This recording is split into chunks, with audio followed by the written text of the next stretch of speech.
Blake. Hello? Blake. Hello? What's going on? You hear me? What's up, man? Oh, yeah, I can hear you. I'm doing good. You can hear me How about now? you? I'm good, man. Yes, You sir. got that hair going now. I'm doing good. You got that hair going now. Yeah. Oh, man. Hey, pull the camera down a little bit so I can see. There you go. There you're Right. good. You're good. Oh, man. Man, I tell you one thing. We got Blake Stewart in with the Lost Letterman tonight. It is good to be Blake Stewart right now. It is good to be Blake Stewart right now.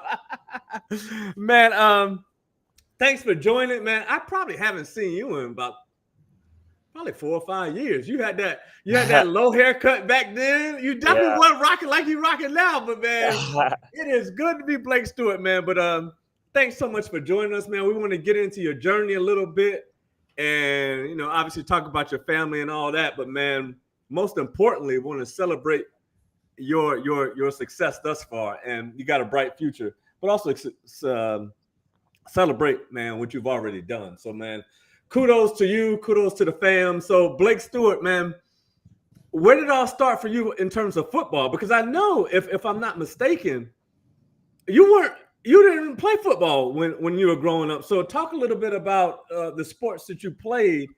And when you started kind of falling in love with football as a player.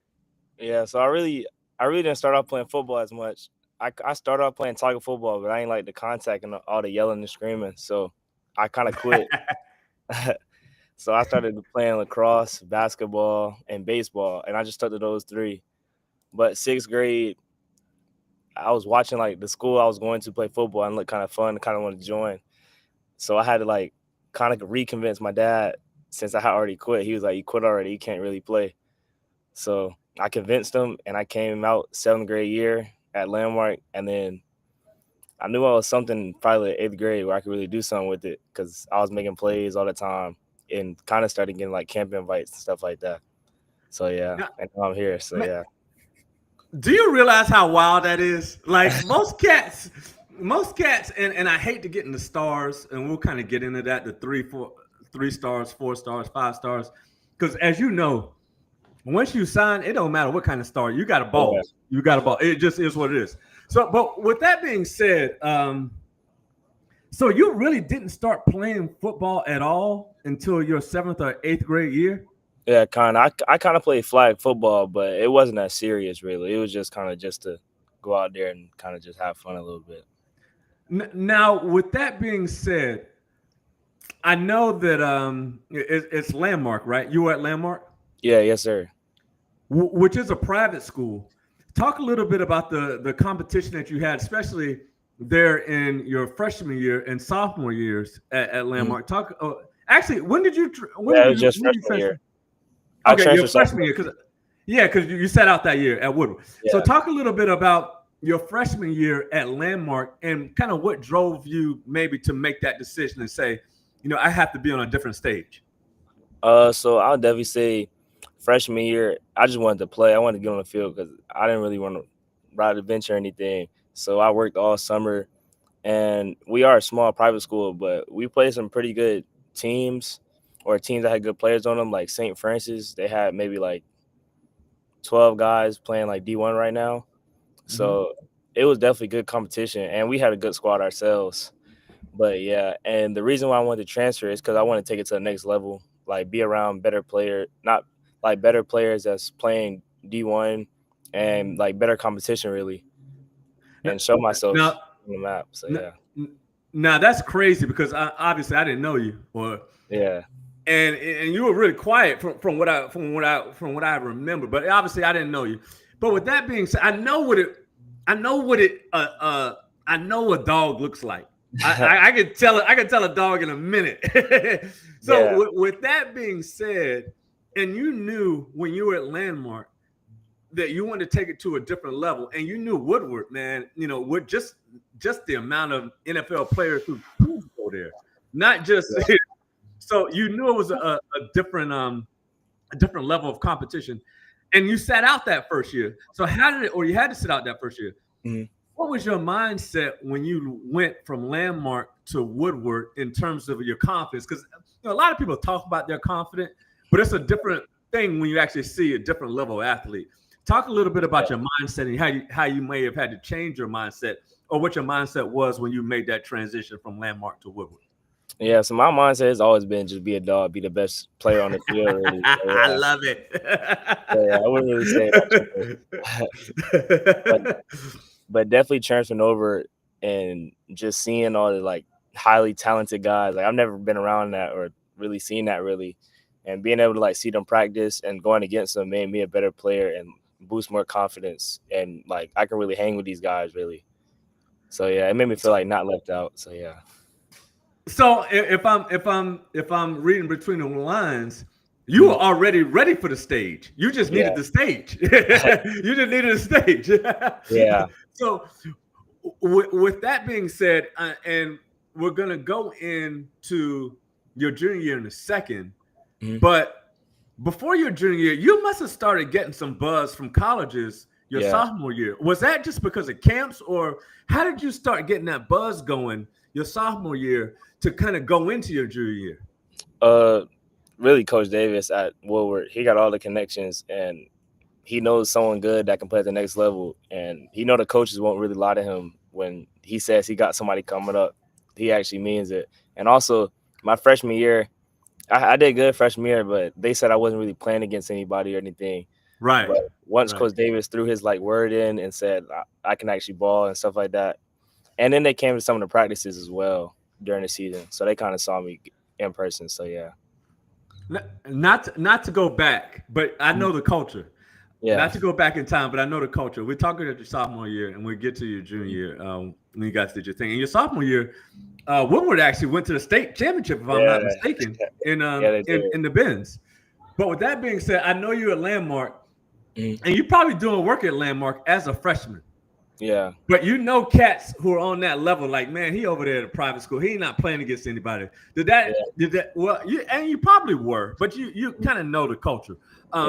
Did that bother you at all internally to say, man, I gotta step my level of competition up? No disrespect to wherever you are, but in order for you to kind of get to where you think you need to be, I gotta step my stuff up. Yeah, I definitely thought I need to step it up. Like really in my game, like always improving and stuff like that. But I definitely think I need to go against like bigger and better guys really for competition wise, because it's not so many people coming from like a small 1A private school going to the next level and all things like that. But yeah, I just wanted better competition to play against really. Now, with that being said, once you started, obviously your sophomore year you sat out at Woodward. But what was that transition like socially for you? Because I would assume that Landmark might have been a smaller, I should know this, but it might have been a smaller school. But what was that? Because Woodward is like a university, really. It was like a small college. What was it like socially for you? The transition between going from Landmark to Woodward before you even started playing football and all that. Yeah. So Woodward, I kind of already knew a couple people in my grade just from hanging out, and I used to go to the Woodward games a lot. So I kind of met people there. And training, when I started training with my trainer first started, it was some players from Woodward that was there, like Christian Harris and CJ Hurd, all the big time names. They was all there, and they went to Woodward, and so yeah, I kind of grew close with them as I got there, and yeah, just the connection really. So yeah. Now I'm gonna talk about one game specifically, your junior year, because the first game of the year you guys play. I think it was Carrollton, if I'm not mistaken, with the quarterback who went to. I think he initially signed with USC, but I think he decommitted and maybe went somewhere else. Yeah. So that night when you're on the field, and it was an ESPN game, and no disrespect to wherever you've been before, but that's a different level. Yeah, it's just a different. It just is what it is. How excited were you for the opportunity to say, "Man, I'm here, and now I got to show and prove"? Oh yeah, I was very excited because I knew I made a play. It could really just change my whole recruiting, change really everything because I'm on the bright lights, and all the coaches have been saying they need to see what I need to do against high competition, and I knew if I just made even one play, that would make a big difference. Now, and the crazy thing about that night is it rained like hell after like halftime, man. Everybody, it was packed, and everybody left the field or the stands except probably the parents. I know I was out of there, but with that being said, man, you had a fantastic junior campaign. You guys went 8-4. You ended up losing in the playoffs in the second round. You had a really good first round game to Lovejoy. I'm looking at the stats right here: 80 tackles, 38 receptions for 467 yards.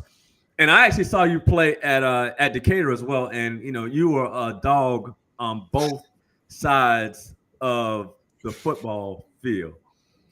How much did you enjoy last year? And I know you guys came up a little short getting to what was probably the ultimate goal of getting to the state championship and winning the state championship. But personally, how much did you enjoy that junior year? And you're thinking to yourself, I did what I was supposed to do. Yeah, I definitely enjoyed it, being able just to play really with the actual team since I was my first year back playing varsity football, and just being able to play with some of the players. Like, it was like a fun season. That was probably one of my best seasons, I could probably say, just with the guys and just really being together and just being as one, really. So I'd definitely say it was pretty fun. So yeah. How comforting is it for you? Because I'll just be honest, and I think this. I'm from the outside. I mean, I'm not inside the building, but you got Jerome Bettis, and you're young, so you don't remember Jerome Bettis as a player, but you got a lot of NFL players there in that building. You know what I mean? Yeah. So it's not a natural high school, to me at least. It's not a natural high school setting. How much do you think that prepares you or will prepare you for your future? Because it's almost like you're playing high school, but it's a different level of high school. How much do you think? I saw Rodney Harrison at a game. Like, man, you guys got a lot of NFL dudes in that building. So how much do you think that prepares you, not only physically, but professionally, how to conduct yourself as a professional? How much do you think that kind of helps you going forward once you get to Clemson? It definitely helps, because really just listening to them talk, even when they come after practice, just to give us some words of wisdom, really. And then really Rodney Harrison teaching me the game, really, since he kind of played the position that I'm playing, just learning off of him and listening to him, and him just giving me skills and tricks that can help me make my game better, really, and make more plays. So yeah. Now, with that being said, I know you go both ways, man. Like, you're on the offense and the defensive side. Yeah. Yeah, and the defensive side. So with that being said, and I know a lot of people do that in high school. That's not, to me, really, that's typically your best athletes in football play on both sides of it. So that's not really anything new. Yeah. Do you, with that being said, do you get tired, or do you kind of have to pace yourself a little bit as the game is progressing? Nah, you can't pace yourself. I mean, you're not really going as hard as you can. Be still in the building, baby. So with that being said, once you guys got beat in the second round, what was your mindset in terms of not only for your senior year, but trying to secure the scholarship early? Were you trying to make sure that you could sign early and kind of get it out of the way, so we're not enjoy your senior year, but get everything situated? What was your mindset, after that year was over? Because I think you run track, but obviously football is kind of where your bread is buttered at this time. Yeah. So after that season, I feel like we were there, but not offensive-wise, but defense, we were definitely there. But I knew I had to come back the next year and kind of just dominate and take over, kind of just step up more, kind of like what I'm doing now. I knew it would kind of just be me and a couple other players, since a lot of the main players last year were seniors. So I knew how I had to step up and make more plays than I did last year. So, yeah. Now, the landscape has changed. And, man, again, brother, I salute I salute you, man. I would want to be Blake Stewart for 1 week, man. I'm not a jealous person, but I would love to be you for 1 week. I don't want to go to practice, but I just want to go in the hall and be you and chill out. So with that being said, you ended up getting you had over 40 offers. Yeah. Do you know in the landscape of college athletics right now how difficult that is? That's pretty hard. To have that many offers, man. Kudos to you, kudos to your family, and whoever else. I know the coaches were there involved with you, and I know you're going to give them their praise a little later on. But man, you had a ton of offers. What's that like having all those offers, and you got the NIL in there too, and you got a lot of different things going on. Is it hard to juggle all of that, and what's your mind frame like in terms of making a decision for your future? What are kind of your priorities at that point before you made the decision? Before I made the decision, it was definitely somewhere where I can feel most comfortable at, and somewhere where I feel I could be developed on the field and off the field. And really, my main goal is trying to get to the NFL. So a school that can help me do that, and a school that produces a lot of DBs that goes to the NFL. So I'll definitely say that. Well, if that was your priority, you definitely chose the right place. So, with that being said, talk a little bit about I think it's Coach Kahn or Cone there at Clemson, who was a big part of your recruiting, but I think it's going to be a big part of your development as well. Mm-hmm. Yeah, Coach Kahn, he was just a great coach, great all-around guy, and he was very excited when he first saw me and introduced himself to me, and he kind of just like right then and there told me I was a special player by the way that I move and can play like everywhere on the field really. And him just having a lot of great DBs, him just with Coach Kahn, Coach Reed, Coach DMAC, all of those coaches, because they all helped me as well. But they all produce a first-round DB every year. So, yeah. Now, with that being said, we're going to get to your this year. You guys are 1-1 right now, right? Yeah. Yes, sir. You started the year off against Carrollton, right? Mm-hmm. Yes, sir. You lost Letterman, so we keep it real on here, Blake. You took an L the first, and Carrollton, obviously, they always have a good football team. What happened? Yeah. What happened that first game? I wouldn't say we weren't prepared, but I feel like as a whole, we weren't really playing together, really, I would probably say. Right. So, yeah. And with that being said, you guys are bringing in a new quarterback who I like, man. I watched him play this past Friday night. Mm-hmm. But obviously, man, it's a different thing actually getting in the game and having to taking all the snaps as opposed to especially your first game. So talk a little bit about your quarterback and what you're doing and trying to help him be more comfortable because man, he's got some potential. He's got some, and he threw one on a line to you. Last Friday night, man, I was like, man, I could have caught that. No disrespect to you, but I could have caught that ball, man. He threw it perfectly. So talk a little bit about your quarterback and kind of, you guys' relationship and what you're doing to kind of make things easier for him as he gets more comfortable in that position. Yeah, Ryan Harrigan, yeah, he's really just a great QB and he's young, so he still got more time to get better. But I really just been trying to like instill confidence. Really just keeping them up. Like if you make a bad throw, on to the next play, really not really down on the same play. And really just, if I can, try and make him look better. Even though it might be a bad ball, I try and make like it's a good ball. So yeah, I'll definitely say that. Well, you better. You're the 4-star athlete. You better. That's what you're supposed to do. Yeah. So, and we're going to go back, and I'm going to get you out of here in a second because I know you want to go watch some of these football games. And thanks for joining us tonight. Yes, sir. You talk about confidence, man, and it's crazy. I was watching you on Friday, and when I watch kids or people, I watch how you move because I can tell how a person moves. And you got it. You're like you move like you got that confidence. You move like it, man. And it's not even about how you play, but you play with a certain swagger. But you got to do that to have a chance. And you know what I'm saying. That doesn't mean you're always going to be successful, but it means to have a chance out there on that field, you got to believe in yourself. And you believe in Blake Stewart. I can. It only takes me 2 minutes or 2 seconds to be able to figure that out. When did you realize that, you know what, man, I got a chance. I got a chance to do something, because not everybody has a chance. You can fool yourself, but not everybody has a chance. Yeah. When did you really know it's like, man, I got a chance to do something special? I just got to put the work in. Like, when did it hit you? Was it a landmark? Was it when you were at Woodward, or when did you say, man, I got a chance to do something special? Yeah, I'd definitely say a landmark 8th grade year.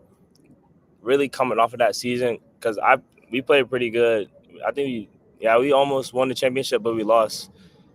But I would definitely say going in my freshman year, coming off the 8th grade season, because I just wanted to play, and I knew I had to like work and beat out everybody, work harder than everybody. That whole summer, I don't think I took a break. I worked out every single day, on the field, off the field, watching film. I really did everything just to make sure I could start, really. So that was definitely my goal. And having the coaches around, because we had young coaches, and them seeing what I could really do, they were like, I could really do something special with my size and like how I play the game and how I can move everywhere. So I'll definitely say that for sure. And you know what? You got that blessing, man.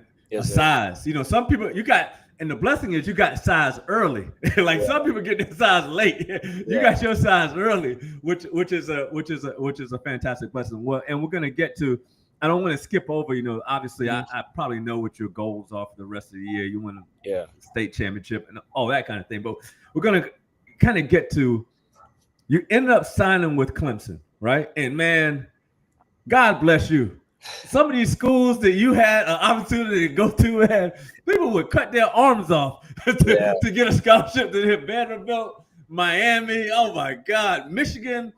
So you ended up signing with Clemson, and I know sometimes people fall in love with.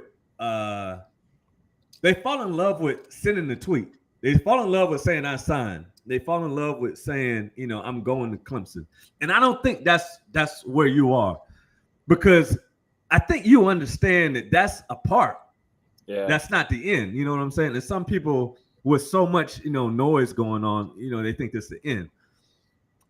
What's your mindset in terms of like after this year is over, putting in the work? What's your mindset in terms of, you talked about the NFL a minute ago. What's your mindset in terms of this is how I get to my ultimate goal, which is getting to the NFL?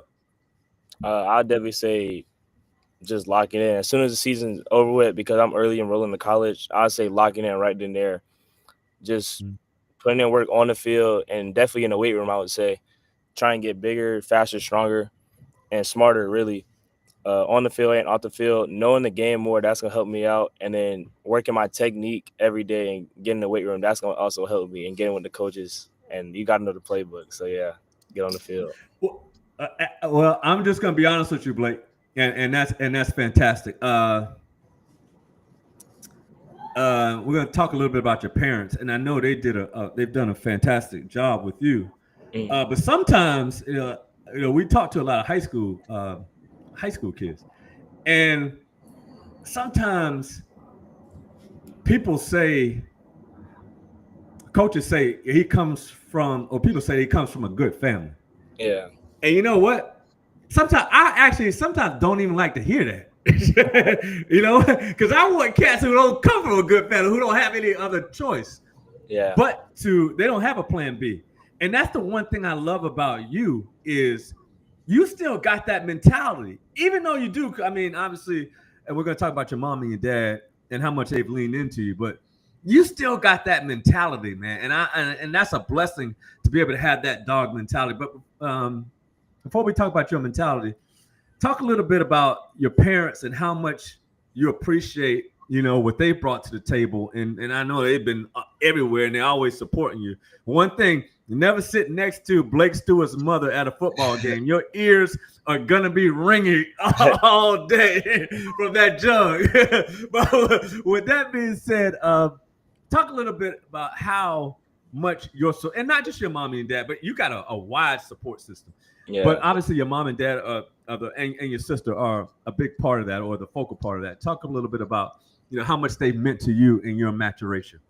I'd definitely say it meant a lot because they helped me get to practice, get to training, before I couldn't even drive. They'll help me get everywhere. Even when I used to play lacrosse or all these sports, I'll go from lacrosse to football or football to baseball.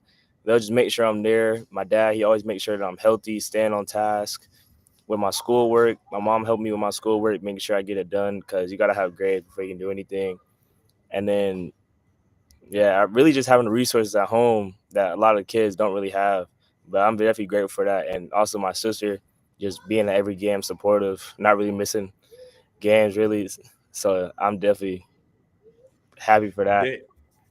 And you blessed, brother. But on the flip side of that, that mentality that you have, you don't always see that in people who have those resources. So where did that come from? Like, where did that? Because to be honest with you, if I'm a dude who doesn't have the resource, I'm gonna look at you. I'm gonna try to get. I'm gonna look at you like lunch. So where did that come from in terms of having that dog mentality? Because you got it. Yeah, I'd definitely say I feel like my dad really like instilled it in me kind of at a young age playing basketball. Him harping on defense and just making sure that like no one get by me, just be the best one every time you step on the field. That's what he said. Be the best person in everything you do, really. So that's what I really try and be, whatever position that I play, whatever I do on the field.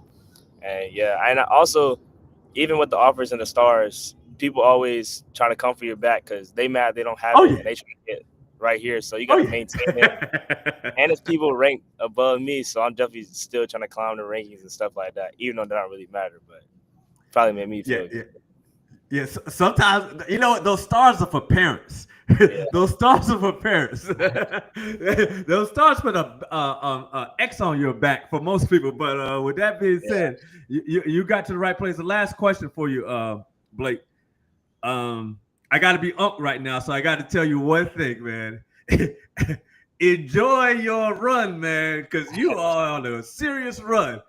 But don't enjoy it too much. But enjoy it. So with that being said, man, how much are you looking forward to getting up there to Clemson and getting indoctrinated? And I know you're kind of indoctrinated already with the program, but really getting indoctrinated with the program. And actually, this is the question, because I know you're probably going up to the game at LSU this weekend. And definitely, if you see Frank Whitley from Greenville, tell him that Todd said, "What's up, man?" I think he's going to that game too. But with that being said, when you run down that hill, the Death Valley, and you touch that rock, and you touch not as a high school dude, but as a college dude. And first of all, make sure you don't fall when you're running down that hill, because I know your emotions are going to be high. Yeah. What do you think your emotions are gonna be like, man? Because it's one thing playing at Woodward and in front of 2,000, whatever, 3,000. But when you get into Death Valley, that's a whole different level. So talk a little bit about what you think your emotions are gonna be like once you really, touch ground at Death Valley and Clemson.